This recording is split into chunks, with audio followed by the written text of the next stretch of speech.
Manager di tutte le etnie. Corriere del Veneto, martedì 12 marzo 2024. Mustafa è sudanese, è laureato in management, è arrivato sulle coste siciliane a bordo di un barcone 2 anni fa e oggi, alla soglia dei 30 anni, coordina un punto vendita di una piccola catena retail in Veneto. Christelle è camerunense, è giunta in Emilia-Romagna per studiare.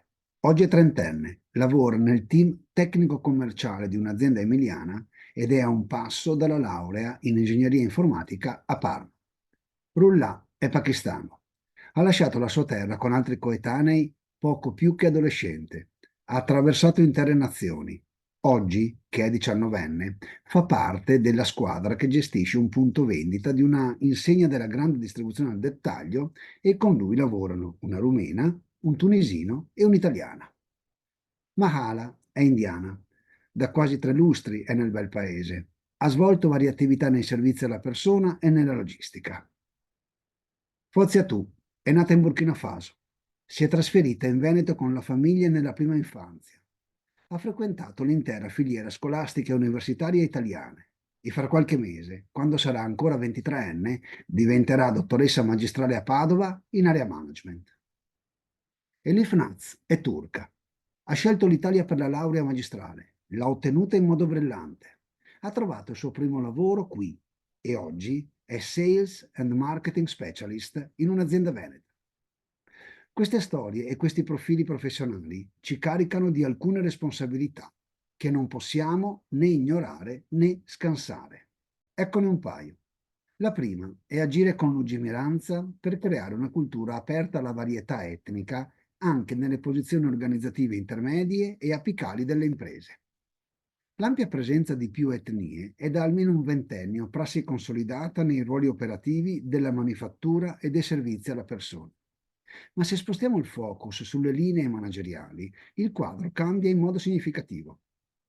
Mustafa, Christelle, Fauziatou, Elif Naz e tutte le altre persone africane, asiatiche e sudamericane che le nostre università portano nelle aule sono un banco di prova per la comunità imprenditoriale, manageriale e professionale.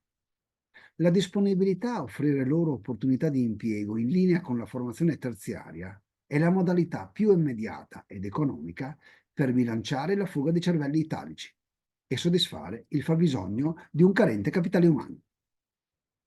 Ci sono imprese che stanno investendo in formazione alla multiculturalità a tutti i livelli organizzativi per favorire ambienti inclusivi ed evitare il rigetto di figure intermedie o di leader solo per il colore della pelle.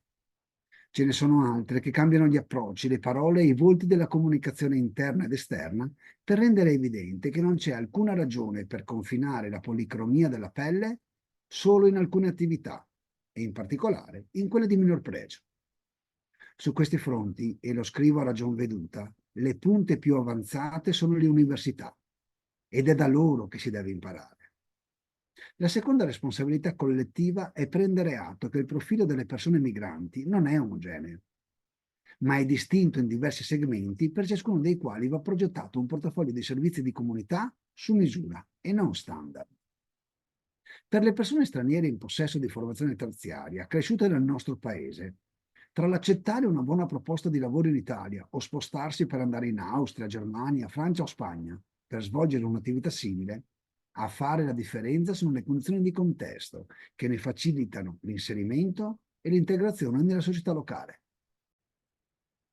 Su questi aspetti sono la classe politica e i corpi intermedi che devono intervenire, voi perché le imprese medie e piccole non hanno le risorse per farlo, voi perché sono le uniche che possono portarci a tutti gli effetti nella società variopinta, la società che ci meritiamo e di cui pragmaticamente non possiamo farne a meno.